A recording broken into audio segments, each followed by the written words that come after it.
Hello everyone.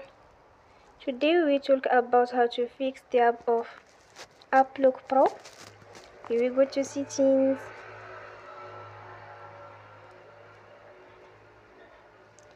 Then we click on apps.